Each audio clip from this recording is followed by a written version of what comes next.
Hello, my dear students. আজি আমি শিকিম class 10 chapter database management system. তাত কিছুমান টাৰ্মছ আছে যেনে কেণ্ডিডেট কি হয়, প্ৰাইমেৰী কি, অল্টাৰনেট কি, ফৰেন কি, তাৰ বিষয়ে আজি আমি জানিম। ফাৰ্ষ্ট আমি চাওঁ কেণ্ডিডেট কি হয়। A candidate key is a field in a table that can uniquely identify each record. All candidate keys have the ability to become the primary key. এতিয়া মই এখন টেবল লৈছোঁ। টেবলখনত আছে student I D, roll number, name, class I D. Student I D, roll number, name আৰু class I ডিৰ ভিতৰত আমাৰ ইউনিকলি আইডেণ্টিফাই ৰেকৰ্ড কোনকেইটা হয়, ইউনিক হ'ব লাগিব ৰেকৰ্ডকেইটা। যদি আমি চাওঁ ষ্টুডেণ্ট আই ডি হয়, আমাৰ ষ্টুডেণ্ট আই ডিটো চবৰে বেলেগ বেলেগ থাকে আৰু সেইটোৱে আমাৰ ইউনিক হয়। ৰোল নাম্বাৰ হয়, আমাৰ ইউনিক হয়। আৰু নেম চাওঁ যদি নেমটো আমাৰ ইউনিক হ'বনে নহয়, এটা ক্লাছত আমাৰ একেটা নামৰ দুটা ল'ৰা ছোৱালী বা তিনিটা থাকিব পাৰে। আৰু ক্লাছ আই ডিটো যদি চাওঁ A1 A1 B1 দিয়া আছে, মানে ক্লাছ আই ডিটো ৰিপিট হৈছে। যদি এটা ডেটা ৰিপিট হয় তেনেহ'লে সেইটো কেতিয়াও ইউনিকলি আইডেণ্টিফাই হ'ব নোৱাৰে। তেনেহ'লে আমি ইয়াৰ পৰা from this table candidate keys আৰ কি পালোঁ আমি, student I D and roll number. আমাৰ মাল্টিপল কেণ্ডিডেট কি হ'ব পাৰে, এটা দুটা তিনিটা চাৰিটা হ'ব পাৰে। এতিয়া টেবুলখনত মোৰ দুটা পাইছোঁ, দুটা আছে, কিছুমান টেবুলত আমি তিনিটাও পাব পাৰোঁ, মানে মাল্টিপল কেণ্ডিডেট কি হ'ব পাৰে বুলি দেই। ষ্টুডেণ্ট আই ডি আৰু আমি ৰোল নাম্বাৰ এইখন টেবুলৰ পৰা ইউনিক পাইছোঁ, তো এইকেইটা হ'ল আমাৰ কেণ্ডিডেট কি। এতিয়া আমি চাম প্ৰাইমেৰী কি হয়। প্ৰাইমেৰী কি কাৰণেও মই টেবুল এখন লৈছোঁ। Student I D, roll number, name, class I D same টেবুলখনে হয়। তো ডেফিনেশ্যনটো চাওঁ, primary key is the main key chosen from the candidate key.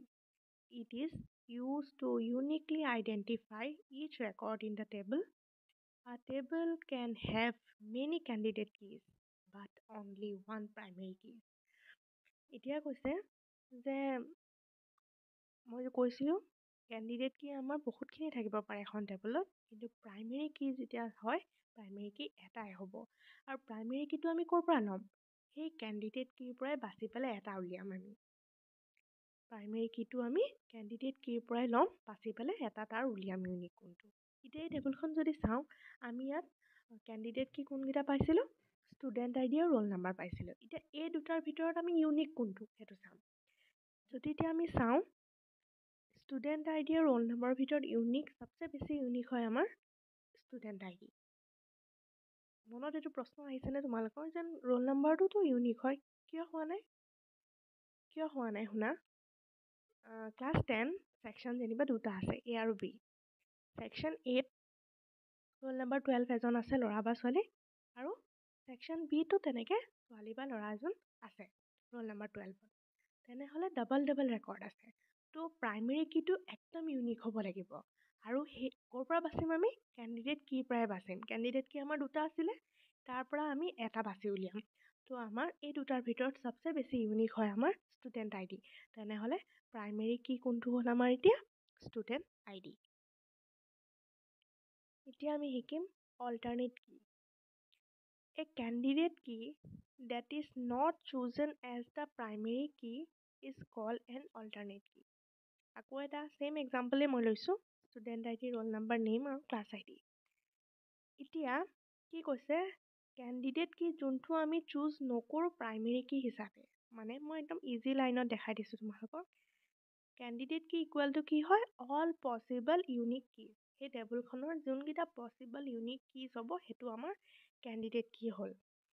Alternate কি কোনটো হয়, কেণ্ডিডেট কি মাইনাছ প্ৰাইমেৰী কি। মানে আমি যদি এই টেবুলখন চাওঁ আমি কেণ্ডিডেট কি কোনকেইটা পাইছিলোঁ, ষ্টুডেণ্ট আই ডি আৰু ৰোল নাম্বাৰ। তাৰ পৰা আমি মাইনাছ কৰোঁ প্ৰাইমেৰী কি কোনটো পাইছিলোঁ আমি, ষ্টুডেণ্ট আই ডি। তেনেহ'লে বাকী থাকিল কোনটো, ৰোল নাম্বাৰ। ৰোল নাম্বাৰটো কি হয় আমাৰ অল্টাৰনেট কি। মানে কেণ্ডিডেট কি আমি যিকেইটা পাম, তিনিটাই পাম, চাৰিটাই পাম, সেইকেইটাৰ পৰা এটা হ'ব আমাৰ প্ৰাইমেৰী কি আৰু বাকী থাকি যোৱাকেইটা হ'ব আমাৰ অল্টাৰনেট কি, সেইটোকে কৈছে। এতিয়া আমি চাওঁ ফৰেন কি। A foreign key is a field in a database table that creates a link between two tables. A foreign key in one table points to the primary key of another table. মানে creates কৰে কি link between two tables. দুখন টেবলৰ ভিতৰত link create কৰে. আৰু foreign keyটোৱে কি কৰে points কৰে কাক ইখন টেবলৰ primary key. এতিয়া চোৱা foreign keyত সদায় দুখন টেবল লাগিব table 1 table 2. Table 1 student table লৈছোঁ আৰু টেবল 2ত ক্লাছ টেবল লৈছোঁ ক্লাছ টেবলত চোৱা যে কোনটো ক্লাছ টেবলত আমাৰ প্ৰাইমেৰী কি হ'ব প্ৰাইমেৰী কি আছিলে ইউনিক হ'ব লাগিব তো ক্লাছ টেবলত আমাৰ ইউনিক আছে ক্লাছ আই ডি তো ক্লাছ আই ডিটো আমাৰ প্ৰাইমেৰী কি হৈ গ'ল তেনেহ'লে আমাৰ এইখন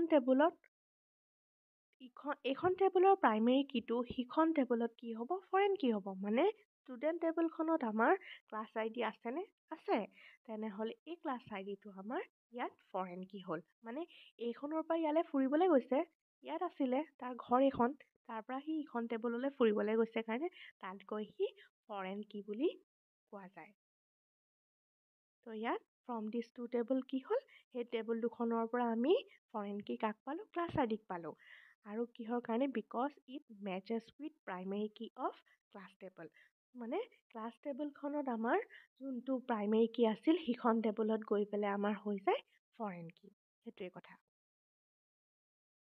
আশা কৰোঁ তোমালোকে বুজি পাইছা এতিয়া মই তোমালোকৰ কাৰণে এটা কুৱেশ্যন প্ৰেক্টিছৰ কাৰণে আনিছোঁ টেবল 1 টেবল 2 এখন এমপ্লয় টেবল আৰু এখন ডিপাৰ্টমেণ্ট টেবল তোমালোকে এই দুখন টেবল ভালকৈ চাই মোক কমেণ্টত আনচাৰখিনি দিবা যে হুইচ ওৱান ইজ প্ৰাইমেৰী কি অল্টাৰনেট কি কেণ্ডিডেট কি আৰু ফৰেন কি ইয়াৰ ভিতৰত কোনকেইটা প্ৰাইমেৰী কি হয় অল্টাৰনেট কি হয় কেণ্ডিডেট কি কোনকেইটা হ'ব ফৰেন কি হ'ব মোক কমেণ্টত আনচাৰখিনি দিবা আৰু তোমালোকে যদি বুজি পাইছা ভালকৈ তেনেহ'লে লাইক আৰু ছাবস্ক্ৰাইব কৰি দিবা থেংক ইউ